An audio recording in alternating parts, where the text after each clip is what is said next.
हम अर्चना मिश्रा अपने लोकनिक समक्ष एकटा कविता लऽ कऽ आबि रहल छी जे 5/4/2020 के लिखने रही। कविताक शीर्षक अछि क्षितिज। लॉकडाउन एवं सामाजिक दूरी। लॉकडाउन एवं सामाजिक दूरी एक मंत्र बस सोशल डिस्टेंस। कोरोना से लड़बाक एकमात्र मूल मंत्र सामाजिक दूरी। बौआ आ बुच्ची आ दीप संग मोमबत्ती लऽ दूरे रहि प्रज्वलित करू। लऽ संग देखू कोरोना के जाइत। लऽ संग देखू कोरोना के जाइत दूर दूर बहुत दूर क्षितिजक ओर। एकमात्र मूल मंत्र सामाजिक दूरी। देशक घनघोर घटा अपना में समेटने जा रहल अछि क्षितिजक ओर।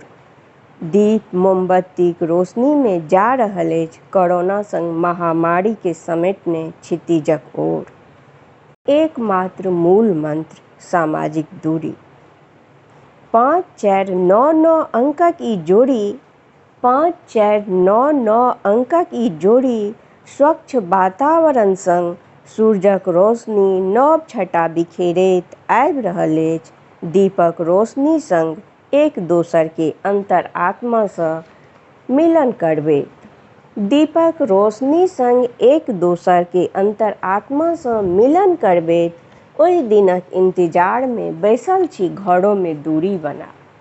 ओहि दिनक इंतजार में बैसल छी घरों में दूरी बना। बस यह एक मूल मंत्र कोरोना संग जंग जीतबाक। आब समेटू अपन भावट हे इष्ट देव। आब समेटू अपन भावट। दीपक रोशनी संग जाउ अहाँ दूर दूर बहुत दूर क्षितिजक ओर। बस यह एक मूल मंत्र। डंकाक चोट पर पैर पसारि केलहुँ अहाँ छति। डंकाक चोट पर पैर पसारि केलहुँ अहाँ छति। घर बैसा राखल सामाजिक दूरी बना। ओहि रेखाक भीतर रहि ओहि रेखाक भीतर रहि प्रज्वलित करैत छी दीप मोमबत्ती टॉर्चक रोशनी मोबाइलक लाइट। हे कोरोना जे भावय अपनेक।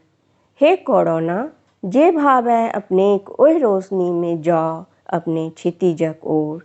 जाउ जाउ जाउ क्षितिजक ओर क्षितिजक ओर क्षितिजक ओर।